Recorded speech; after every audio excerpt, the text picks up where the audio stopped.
Selamat malam, ya terima kasih. Baik, Pak Yon, kita membahas bagaimana kemudian intervensi dan juga manuver dari Amerika Serikat yang semakin membuat gejolak ketegangan ini kian meluas potensinya. Apa yang Anda cermati, Pak Yon, dari manuver dan juga intervensi Amerika Serikat tentunya dari tangan Presiden Donald Trump. Di satu sisi mungkin kesannya ingin menjadi mediator ceasefire atau gencatan senjata, tapi juga mau ikut dalam konflik dengan menyerang nuklir gitu, situs nuklir.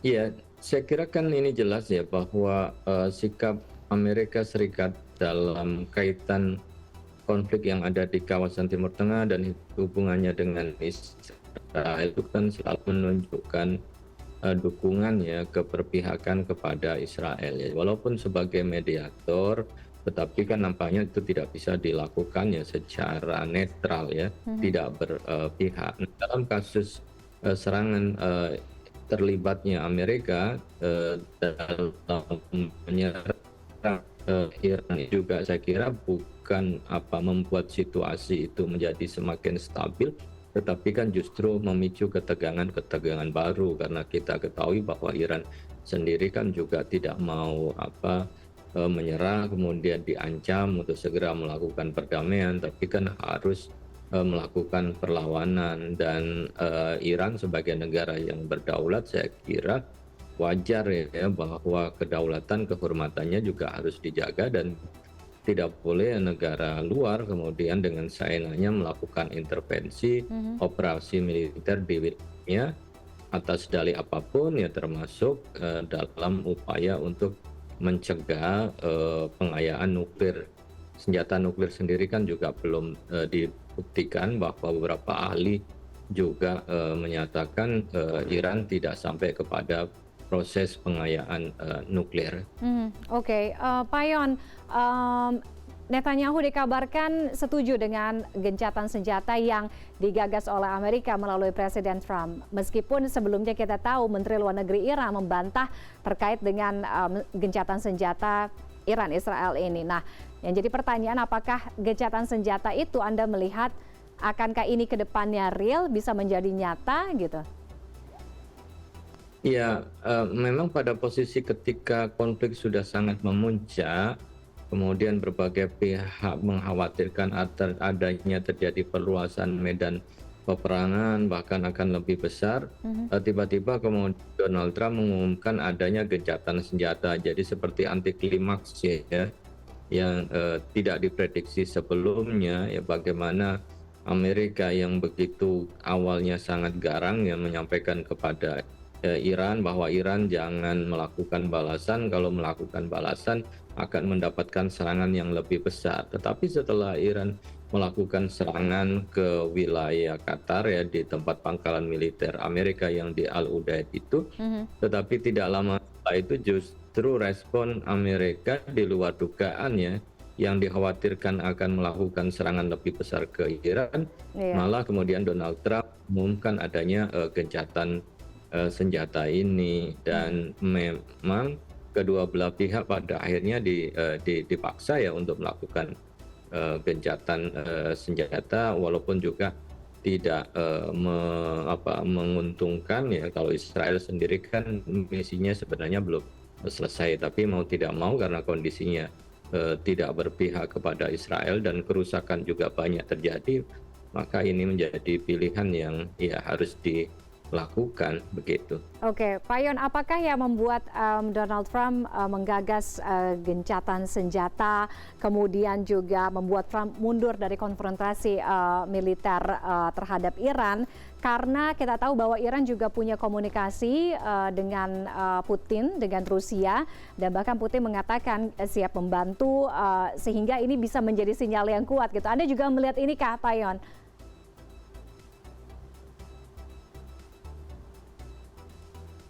Iya, memang Donald Trump juga mendapat tekanannya dari berbagai pihak. Kalau dari sisi internasional, pasti Donald Trump juga menghitung ya keterlibatan Rusia maupun Cina di belakang Iran, apabila kemudian Donald Trump Amerika memaksakan untuk melakukan serangan yang lebih besar ya.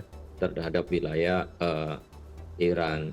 Di sisi lain juga di dalam negeri, saya kira dukungan terhadap perang itu juga sangat kecil, bahkan Kongres juga kan menyatakan bahwa kebijakan dari keputusan dari Trump itu kan tidak dikonsultasikan dan tidak diputuskan melalui Kongres, dan ini kan dianggap sebagai tindakan yang tidak sah atau ilegal. Maka suara mayoritas dari publik di Amerika kan menginginkan perdamaian ya, bukan memperpanjang atau melibatkan ya Amerika di dalam perang dengan Iran, karena dalam catatannya juga Iran tidak pernah menjadi ancaman bagi Amerika, tetapi adalah ancaman bagi Israel. Tapi kenapa kemudian Amerika harus bela mati-matian ya, mengorbankan kepentingan bahkan resiko keamanan ya Amerika dengan cara terlibat di dalam perang melawan Iran. Saya kira ini yang kemudian juga menjadi tekanan besar bagi Trump, sehingga dia memutuskan untuk segera mengambil jalan perdamaian dan negosiasi melalui gencatan senjata. Oke, selain juga dengan risiko keamanan tadi yang Pak Yon sebutkan, juga mungkin terkait dengan perdagangan. Kita berbicara perdagangan minyak. Kita tahu beberapa saat yang lalu Presiden Donald Trump memerintahkan pengeboran minyak besar-besaran gitu ya di sana. Ini semakin memperkuat pemikiran banyak orang bahwa ada kekhawatiran Amerika Serikat, Donald Trump, jika Iran betul akan ke depan ya menutup Selat Hormuz. Kita tahu itu menjadi jalur perdagangan minyak besar di sana, 20% lebih.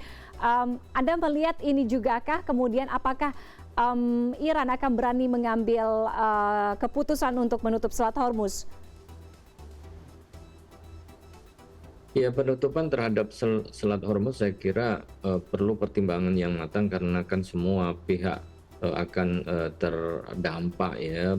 Tidak hanya musuh dari Iran, tetapi juga Cina juga pasti juga akan terdampak, sehingga hampir semua komunitas global berusaha untuk mencegah ya agar jangan sampai terjadi penutupan atas Selat Hormuz. Ini memang menjadi kartu truf ya bagi Iran untuk memaksa lawan-lawannya agar mempertimbangkan ya ketika berperang melawan Iran. Apalagi dasar berperang itu adalah dianggap tidak sah, karena Iran adalah negara yang berdaulat, kemudian posisinya adalah posisi sedang diserang, maka cara yang terbaik adalah mempertahankan diri. Maka ketika diminta melakukan kejahatan senjata, sangat simpel yang disampaikan oleh wakil dari Iran, bahwa ya ketika Israel itu mau menghentikan serangan, maka ya otomatis juga Iran akan menghentikan serangan, karena yang memulai adalah Israel ya, bukan Iran. Dan dalam hal ini saya kira secara diplomasi posisi Iran menjadi lebih tinggi ya dibandingkan dengan Israel atau juga dengan Amerika, karena Amerika dan Israel dianggap ya terlibat di dalam sebuah invasi, intervensi terhadap negara yang berdaulat. Nah, dalam hal ini kita bisa melihat sebenarnya ya dalam secara strategis ya kemenangan di pihak Iran ya, walaupun sama-sama mendapatkan kerusakan, tetapi endingnya adalah justru ya pihak yang menyerang yang kemudian melakukan gencatan senjatanya. Oke, ketegangan konflik ini meluas dari Iran, Israel, kemudian Iran yang menggempur serangan rudal ke pangkalan udara Amerika di Qatar, sehingga ini jadi kemana-mana. Potensinya pun juga meluas, itu bisa saja terjadi. Arab Saudi pun geram gitu ya, dan juga negara lain yang ada di sana. Apakah ketegangan di Timur Tengah ini bisa mereda, Pak Yon, melihat gejolak-gejolak yang ada?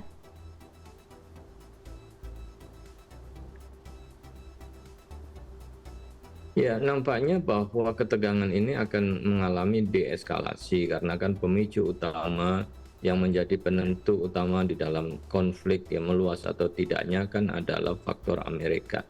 Begitu Amerika terlibat, setelah itu terjadi serangan balik ya oleh Iran ke wilayah Qatar, di mana ada ya pangkalan militer Amerika. dan diprediksi akan menyebar ya serangan ke pangkalan-pangkalan yang lain, Amerika akan melakukan pembalasan yang lebih berat. Ternyata itu tidak terjadi, maka kan secara otomatis sebenarnya ya sudah mulai titik eskalasi. Jadi ketika Amerika tidak melakukan balasan, kemudian malah menawarkan sebuah deal ya, sebuah perdamaian ya untuk gencatan senjata. Amerika memuji Israel, ya God bless Israel, God bless Iran. Saya kira kan jarang sekali kemudian ada ucapan ya Iya. memberi apresiasi terhadap Iran yang dulu dianggap sebagai musuh utama atau sebagai poros setan, tetapi kan dalam kondisi ini justru terbalik. Jadi posisi Iran jadi terangkat, sementara Israel sendiri atau Amerika di mata dunia publik mengalami penurunan. Tapi dengan sikap Trump mau mengumumkan gencatan senjata, memang di dalam negerinya akhirnya ya dianggap ya Trump berjasa ya untuk menghentikan peperangan di kawasan antara Israel dan Iran. Oke, baik. Terima kasih Pak Yon atas waktu Anda berdiskusi bersama kami di CNN Indonesia Connected malam hari ini. Selamat malam Pak Yon. Selamat malam, terima kasih. Assalamualaikum. Waalaikumsalam warahmatullahi wabarakatuh.